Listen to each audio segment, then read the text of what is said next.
Welcome to African Tales and Hearts, where stories of love, family, and destiny come alive. Today we listen to a tale woven from the rich tapestry of East Africa, where destiny calls from the shadows and love illuminates the path to justice. Tonight, we journey to a kingdom suffering under tyranny, awaiting the return of its true heart. Prince Kwasi, the rightful heir to Azania, grew up unaware of his royal blood, a humble farmer in a remote village. His heart belongs to Imani, a wise and compassionate healer. But when a mysterious illness strikes and a tyrannical regent tightens his grip on the kingdom, their lives, and the fate of Azania, are irrevocably intertwined. Can a forgotten birthmark and a hidden heirloom reveal the truth? Can a village healer convince a reluctant prince to embrace his destiny, not for power, but to save his people? Join us now, as we uncover the enchanting story of the lost heir and the village healer. Let the story unfold. In the heart of East Africa, where the great Rift Valley carved its majestic path and the sun painted the savanna in hues of gold and amber, lay the once glorious kingdom of Azania. For centuries, Azania had been a beacon of prosperity, renowned for its rich culture, its vibrant trade routes that stretched from the coast to the deepest interior, and its lineage of wise and just monarchs. The capital city, Mwizi, was a bustling hub of commerce and artistry, its markets overflowing with exotic spices, intricately woven textiles, and the rhythmic clang of blacksmiths forging tools and ornaments. The people of Azania lived in harmony with their land, their lives guided by ancient traditions and a deep respect for their ancestors. But a shadow, long and dark, had fallen upon this once thriving kingdom. Years ago, a devastating tribal conflict, fueled by external forces and internal jealousies, had torn through Azania like a wildfire. It was a time of unimaginable chaos, of families scattered, and of a royal lineage seemingly extinguished. The conflict had left deep, festering scars on the land and in the hearts of its people. The vibrant markets of Mwizi grew quiet, the laughter of its children replaced by the mournful cries of loss. The people yearned for stability, for the return of the peace and justice that had once defined their kingdom. In the aftermath of this brutal conflict, a cunning and ruthless figure named Jafar had seized power.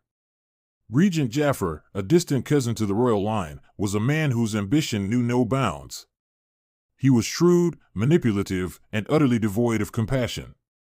Under his oppressive rule, the kingdom suffered. Heavy taxes crushed the spirit of the farmers and merchants, leaving them with barely enough to survive.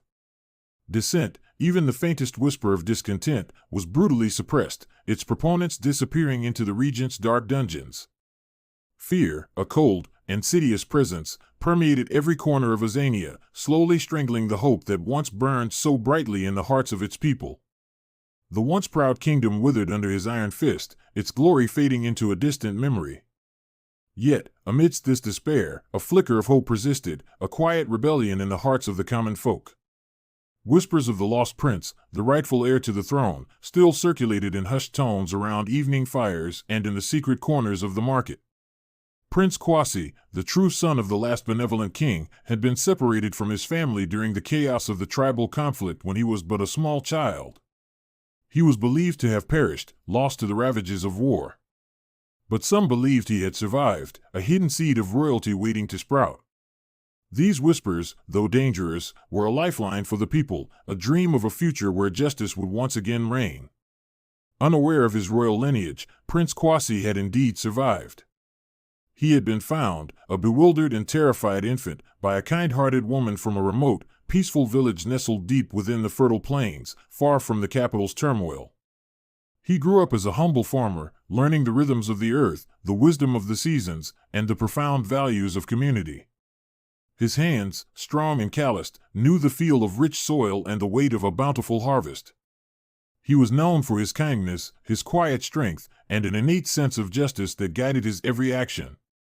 He attributed these qualities to his upbringing, to the lessons learned from his adoptive parents and the elders of his village, never suspecting they were echoes of a royal bloodline. Kwasi carried two secrets, though he knew not their true significance. The first was a unique birthmark, a small, intricate pattern resembling a stylized lion's head, hidden just beneath his left shoulder. He had always considered it a curious quirk of his body, nothing more.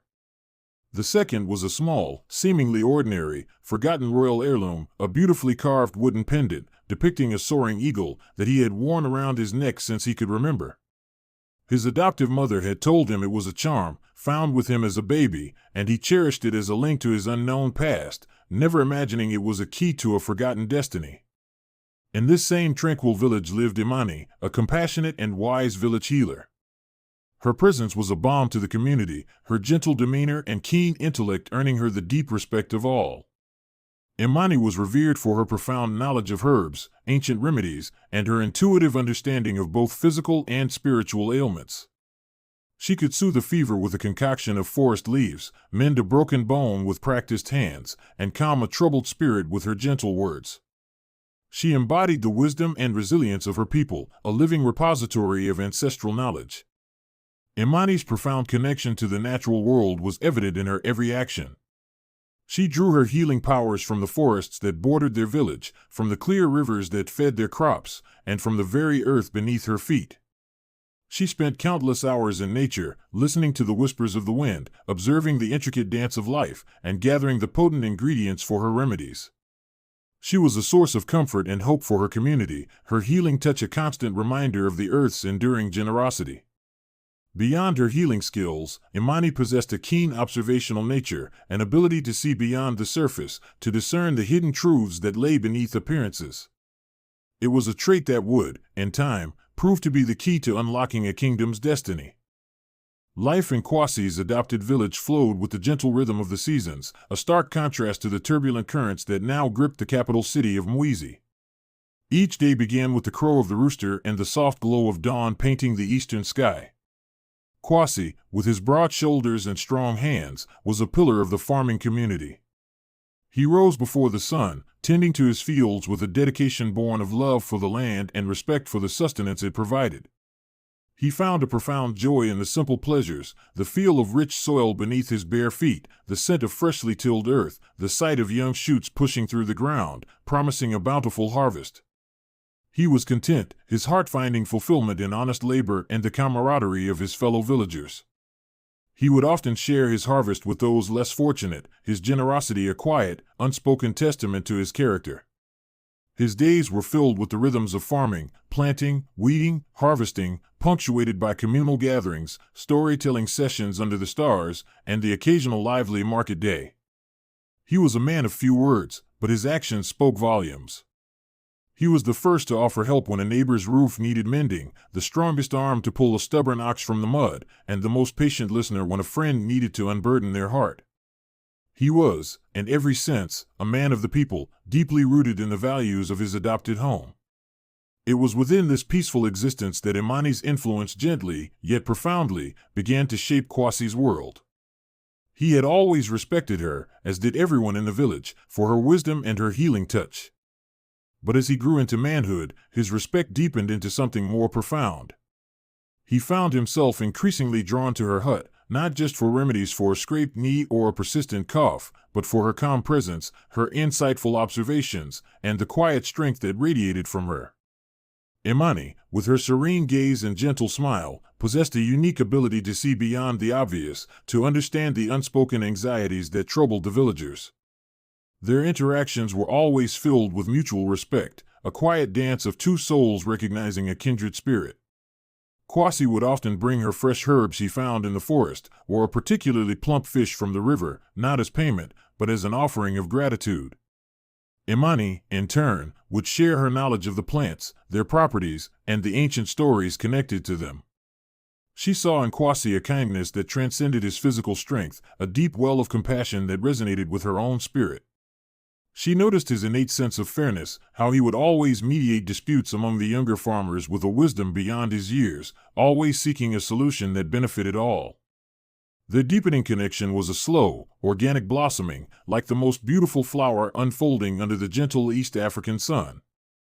They discovered a shared love for their community, a fierce commitment to justice, and a profound respect for the delicate balance of the natural world.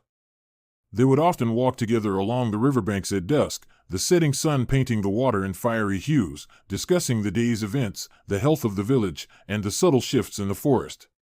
These were not grand, romantic gestures, but quiet moments of profound intimacy where their spirits intertwined, weaving a tapestry of shared understanding. Kwasi found solace in Imani's presence, a peace that settled his often restless spirit.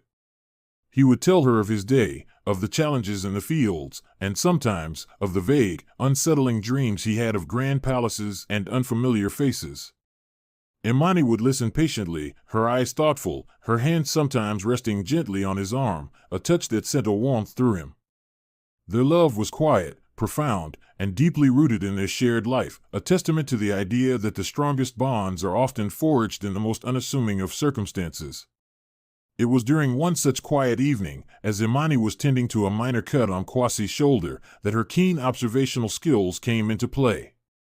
As she cleaned the wound, her fingers brushed against a unique mark just beneath his left shoulder blade. It was a birthmark, small and intricate, resembling a stylized lion's head. She had seen it before, during other healing sessions, but this time, something about it caught her attention. It was so distinct, so perfectly formed, unlike any other birthmark she had ever encountered. She traced its outline with a curious finger. "This is a most unusual mark, Kwasi," she murmured, her brow furrowed in thought. Kwasi merely shrugged, accustomed to its presence. "It has always been there, Imani. My adoptive mother said I was born with it." Later, as they sat by the fire, Kwasi, feeling a rare moment of vulnerability, pulled out the wooden pendant he always wore. It was a small, beautifully carved piece, depicting a soaring eagle. "This too," he said, holding it out to her. "My mother said it was found with me when I was a baby." Imani took the pendant, turning it over in her hands. She admired the craftsmanship, the smooth, aged wood, the powerful image of the eagle. She found it beautiful, a potent symbol of freedom and vision, but at that moment, she didn't connect it to anything beyond a cherished personal item. She returned it to him, her thoughts still lingering on the unusual birthmark. Little did either of them know that these two seemingly ordinary objects were not just parts of Kwasi's past, but keys to a forgotten destiny, waiting for the right moment to unlock the future of Azania. While life in Kwasi and Imani's remote village continued its peaceful, if now drought-affected, rhythm, the capital city of Muizi groaned under the increasingly heavy hand of Regent Jafar. His rule, initially cloaked in promises of stability after the tribal conflict, had shed its disguise, revealing the true face of tyranny. The once bustling markets were now subdued, their vibrant colors dulled by the pervasive fear. Merchants haggled in hushed tones, their eyes constantly darting, wary of Jafar's omnipresent spies. The heavy taxes he levied crushed the spirit of the farmers and traders, leaving them with barely enough to feed their families, let alone prosper. Fields lay fallow, not from drought, but from the sheer futility of laboring only to have the fruits of their toil confiscated by the regent's guards. Dissent, even the faintest whisper of discontent, was met with brutal, swift suppression. Those who dared to question Jafar's authority, or even those suspected of harboring rebellious thoughts, simply disappeared, swallowed by the dark dungeons beneath the royal palace. Their families were left to mourn in silence, a chilling warning to anyone contemplating defiance. The kingdom's resources, once carefully managed for the welfare of its people, were now plundered to enrich Jafar and his inner circle of sycophants.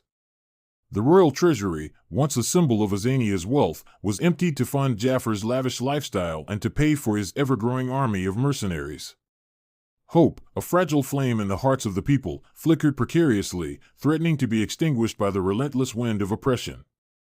Yet, even in the darkest corners of Muizi, a glimmer of defiance persisted. Whispers of the lost prince, the rightful heir to the throne, still circulated among the common folk. These were not loud, rebellious shouts, but hushed, fervent prayers exchanged in secret gatherings, in the quiet corners of the market, and around the dying embers of evening fires. The people clung to the legend of Prince Kwasi, a name that symbolized justice, compassion, and the return of a benevolent rule. Jafar, for all his power, was acutely aware of these whispers. They were a constant thorn in his side, a threat to his illegitimate claim to the throne.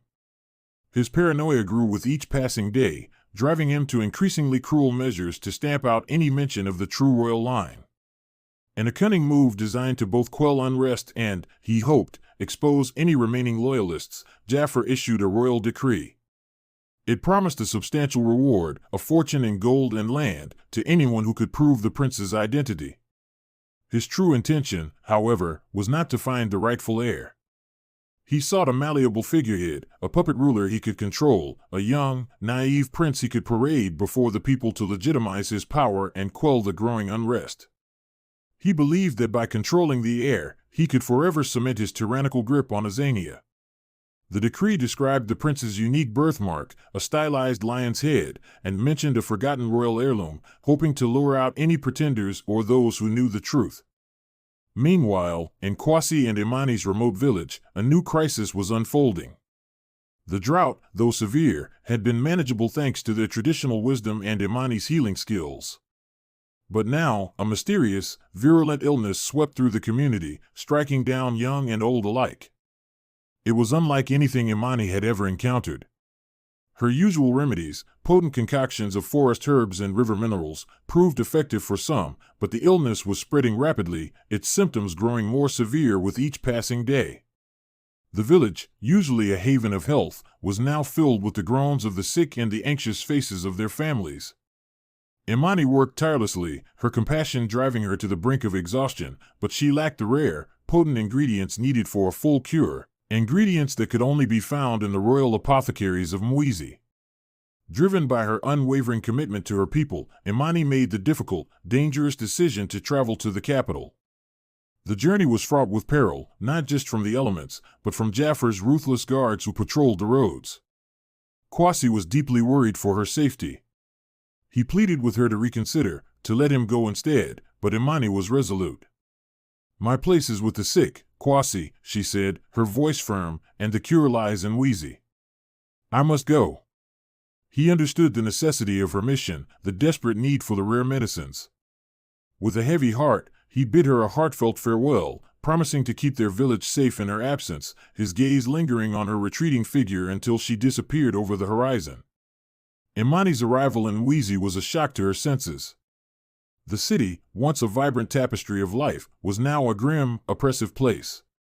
The streets were patrolled by Jaffar's heavily armed guards, their faces devoid of compassion. She witnessed firsthand the poverty that gnawed at the people, the fear that flickered in their eyes, and the subtle acts of defiance that spoke of their enduring spirit. She heard the desperate whispers about the lost prince, the yearning for a true king, and the royal decree that promised a reward for his identification. These stories, though unsettling, were not her primary concern. Her focus remained on finding the rare medicines for her ailing village. She successfully navigated the bureaucratic maze of the royal palace, her reputation as a skilled healer preceding her, and obtained the precious ingredients from the royal apothecaries. But her keen observational skills, honed by years of studying the subtle signs of illness and health, led her to notice something unusual.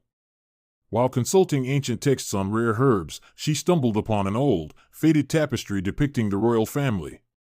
One of the figures, a young prince, bore a distinctive birthmark, a stylized lion's head, on his left shoulder. Later, she overheard a hushed conversation between two royal physicians, discussing the unique physical characteristics of the lost prince, including the very same birthmark.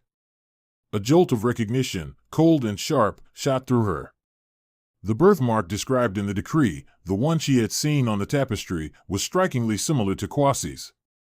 She began to connect the pieces, her healer's intuition working overtime, piecing together a puzzle that could change the fate of Azania and the man she loved. The true purpose of her journey, it seemed, was far greater than she had ever imagined. Imani's journey back to her village was a whirlwind of conflicting emotions. The rare medicines, carefully packed in her satchel, were a triumph, a promise of healing for her ailing community. But her mind was consumed by the startling discovery she had made in Mwizi. The image of the lion-head birthmark, the hushed whispers of the royal physicians, the royal decree itself, all pointed to an undeniable, almost unbelievable truth. Kwasi, her beloved Kwasi, the humble farmer she had known and loved, was the lost prince of Azania. The revelation was both exhilarating and terrifying. It meant hope for a suffering kingdom, but also a monumental shift in the life she had built with Kwasi, a life of quiet contentment that now seemed destined for upheaval. Upon her return, the village rejoiced. The mysterious illness, which had claimed so many, began to recede under the potent influence of the rare medicines and Imani's tireless care. The groans of the sick were replaced by sighs of relief, and the somber mood lifted, replaced by a cautious optimism. Imani, though exhausted, found renewed strength in the gratitude of her people. Yet, even as she healed the physical wounds of her community, her mind was preoccupied with the monumental secret she carried, a secret that could either save or shatter their world. She waited for the opportune moment, a quiet evening when the day's labors were done and the village slept. She found Kwasi by the river, gazing at the stars, his silhouette a familiar comfort against the vast night sky. Her heart pounded with a mixture of trepidation and conviction. This conversation would change everything. She sat beside him, her voice soft, yet firm. "Kwasi," she began, "I have something of great importance to tell you, something I learned in Wheezy." She then revealed her suspicions, carefully, methodically, laying out the evidence she had gathered. She spoke of the royal decree, the description of the birthmark, the tapestry in the palace archives. Then, with a trembling hand, she reached out and gently pushed aside the fabric of his tunic, revealing the stylized lion's head on his shoulder. "This, Kwasi," she whispered, "is the mark of your birthright." Kwasi's reaction was not one of immediate recognition or joy, but of disbelief, even anger. He recoiled, pulling his tunic back over the mark, his face a mask of confusion and resentment. "Imani, what madness is this? I am Kwasi, a farmer of this village. I have known only this life, this land, these people. The idea of being a prince, it is absurd. A cruel joke." He had always cherished his simple life, the honest toil, the genuine connections.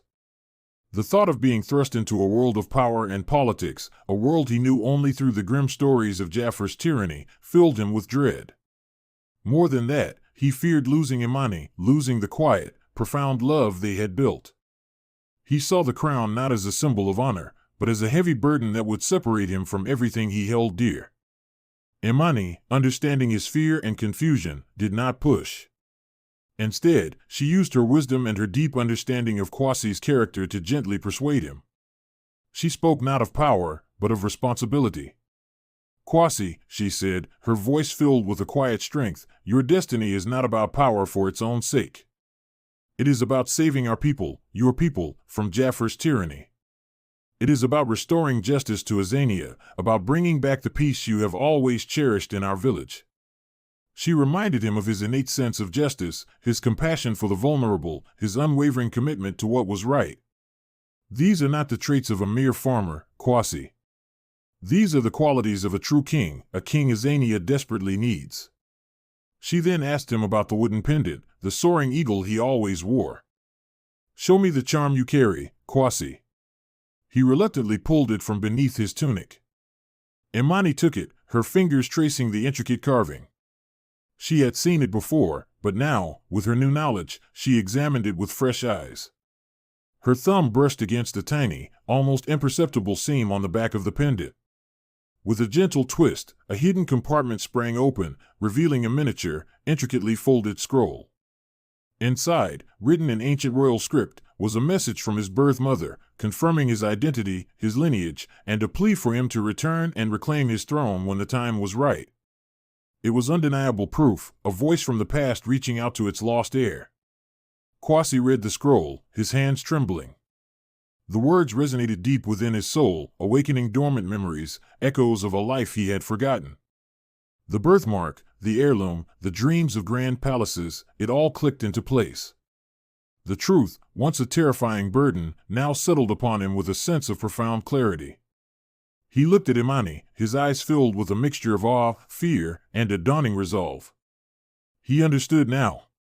His love for Imani, his inherent sense of duty to his people, and the undeniable truth of his heritage outweighed his fear of the unknown. He would embrace his destiny, not for personal glory, but to save his kingdom, to bring justice back to Azania.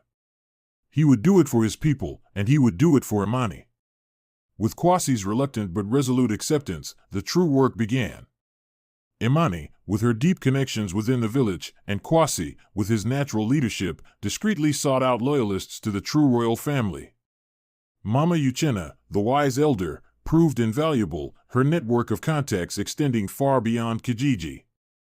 They found former royal advisors, guards who had secretly yearned for the return of a just ruler, and influential figures who had suffered under Jafar's tyranny.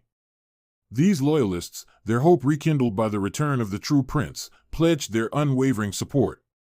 Together, they formulated a plan to reclaim the throne, emphasizing strategy, diplomacy, and the overwhelming support of the people, rather than brute force. The quiet farmer, guided by the wise healer, was ready to become the king Azania had been waiting for. The plan to reclaim Azania was meticulously crafted, a delicate balance of strategy, diplomacy, and the simmering discontent of a populace pushed to its breaking point. Kwasi, no longer just a farmer but a prince embracing his destiny, and Imani, his unwavering advisor and the heart of their movement, led their growing band of loyalists. They understood that brute force alone would only lead to more bloodshed. Their strength lay in the truth of Kwasi's lineage and the overwhelming will of the people. Their return to the capital, Mwizi, was carefully orchestrated. They did not march in with a conquering army, but arrived subtly, spreading the word of the true prince's return through trusted channels. Whispers, once fragile and fearful, now carried a new resonance, a defiant hope that ignited like wildfire through the city. The royal decree, once a tool of Jafar's manipulation, now served as their unwitting ally, its description of the birthmark and heirloom confirming Kwasi's identity to those who had heard the rumors. Kwasi, now confident in his identity, chose a day of public gathering, a forced celebration of Jafar's supposed benevolence, to make his public declaration. As Jafar, resplendent in stolen finery, addressed the weary crowd, a figure emerged from the shadows of the marketplace. It was Kwasi, his presence commanding, his gaze unwavering. Imani stood proudly by his side, her serene presence lending an undeniable moral authority to the moment. Kwasi's voice, though not booming, carried a quiet power that cut through the regent's pompous speech. "People of Azania," he declared, his voice resonating with the echoes of his royal ancestors. "I am Kwasi, son of King Theron, the rightful heir to this throne." A collective gasp rippled through the crowd. Jafar, initially dismissive, his face contorted in a sneer, quickly realized the gravity of the situation. "An impostor," he roared, his voice laced with venom. "Seize him!" But before his guards could move, Kwasi raised his hand, revealing the carved eagle pendant, its ancient wood gleaming in the sunlight. Then, with a deliberate movement, he pulled aside his tunic, revealing the stylized lion's head birthmark on his shoulder. The crowd erupted. Many had heard the legends, seen the decree. The proof was undeniable. Imani, stepping forward, spoke with a calm authority that captivated the crowd. She recounted Kwasi's story, his humble upbringing, his innate compassion, and the journey that had led him back to his people.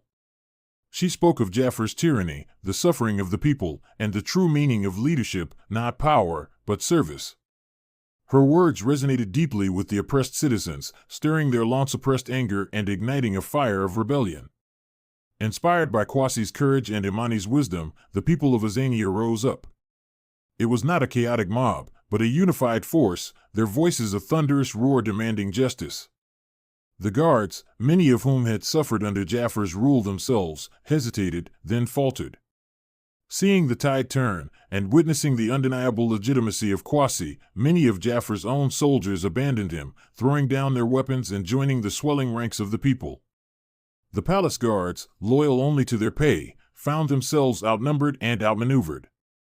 Kwasi, leading the charge not with a sword but with the unwavering support of his people, confronted Jafar in the throne room.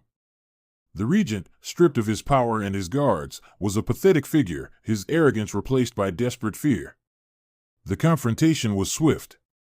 Jafar's reign of terror, built on fear and deceit, crumbled under the weight of truth and the will of a united people. He was overthrown, his tyranny brought to an end, and the chains of oppression were finally broken. Kwasi's coronation was not a somber affair, but a joyous celebration of liberation. The streets of Mwizi, once silent with fear, now vibrated with music, dance, and the jubilant cries of a people reborn. He was crowned king of Azania, pledging to rule with justice, compassion, and humility, always remembering the lessons learned from his humble upbringing. He vowed to restore Azania to its former glory, not through conquest, but through peace and prosperity for all. True to his heart, and to the love that had guided him back to his destiny, King Kwasi asked Imani to be his queen. She accepted, not just as his consort, but as his most trusted advisor. Her wisdom, her deep connection to the people, and her intuitive understanding of their needs proved invaluable to his reign. Their love story, born in the quiet solitude of a remote village and forged in the fires of revolution, became a powerful symbol of true leadership, a leadership found not in inherited power, but in humility, compassion, and the unwavering bond between a king and his queen, a bond that served the people above all else. Under the benevolent rule of King Kwasi and Queen Imani, Azania blossomed anew, like a desert flower after a long-awaited rain. The scars of Jafar's tyranny slowly began to heal, replaced by the vibrant tapestry of a kingdom reborn. Justice, once a distant memory, was meticulously restored. Kwasi, guided by Imani's unwavering moral compass, dismantled the oppressive tax systems, replacing them with fair levies that allowed the people to prosper. The dungeons, once filled with the cries of the innocent, were emptied, and those unjustly imprisoned were freed, their stories serving as a stark reminder of the darkness from which they had emerged. Imani, as queen and chief advisor, proved to be an invaluable asset to Kwasi's reign. Her deep understanding of the common people, her intuitive grasp of their needs, and her profound connection to the land informed every decision. She established healing centers throughout the kingdom, ensuring that traditional remedies and modern knowledge worked hand in hand to care for the sick. She championed education, opening schools where children from all walks of life could learn, fostering a new generation of thinkers and innovators. Together, Kwasi and Imani created a government that was truly for the people, by the people, a beacon of peace and fairness that shone brightly across East Africa. Their love story, born in the quiet solitude of a remote village and forged in the crucible of revolution, became a cherished legend.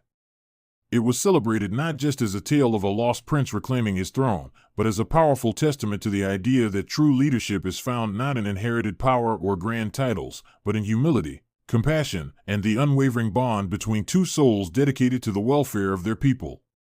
Their partnership in governance was a model for all, demonstrating that a king's strength was amplified by his queen's wisdom, and that together they could achieve far more than either could alone. Kwasi, the humble farmer who became king, never forgot his roots. He often walked among his people, listening to their concerns, sharing their joys, and offering a helping hand. He understood that his strength came from their trust and their love. Imani, the village healer who became queen, continued to draw her wisdom from the earth and its spirits, ensuring that Azania's prosperity was always balanced with respect for nature. Their reign was marked by a profound understanding that a true leader serves their people with a compassionate heart, and that the well-being of the kingdom was inextricably linked to the well-being of every single citizen. The kingdom of Azania flourished, its markets once again bustling, its fields yielding abundant harvests, and the laughter of its children echoing through the streets of Mwizi. The tribal conflicts that had once torn the land apart were replaced by a spirit of unity and cooperation, fostered by Kwasi and Imani's inclusive policies. The lessons learned from the dark days of Jafar's tyranny were never forgotten, serving as a constant reminder of the fragility of peace and the importance of vigilance. And so, King Kwasi and Queen Imani ruled for many long and prosperous years, their love a continuous source of strength and inspiration. Their children, and their children's children, grew up in a kingdom where justice was a given, compassion was celebrated, and the spirit of Azania continued to thrive, guided by the enduring legacy of their parents. Their story became more than just a tale, it was a living philosophy, a testament to the transformative power of love, the profound impact of compassionate leadership, and the unwavering belief that even a lost heir, guided by a wise healer, can find their rightful place and lead their people to a future filled with hope and prosperity. The spirit of Azania, once dimmed, now burned brighter than ever, a testament to the king and queen who had shown that true royalty lies not in blood, but in the heart. And so, King Kwasi and Queen Imani ruled Azania with wisdom and compassion, their love story a timeless legend. It reminds us that true leadership is found not in inherited power, but in humility, justice, and the unwavering bond between a king, a queen, and their people. The lost heir had found his way home, guided by love, and brought an entire kingdom with him. We hope you were inspired by this tale of destiny, courage, and the transformative power of love. What qualities do you believe make a true leader? Share your thoughts in the comments below. If this story resonated with you, please give this video a like, share it with those who appreciate tales of royalty and redemption, and subscribe to our channel for more enchanting African folk tales. Until next time, may your own path be guided by wisdom and compassion.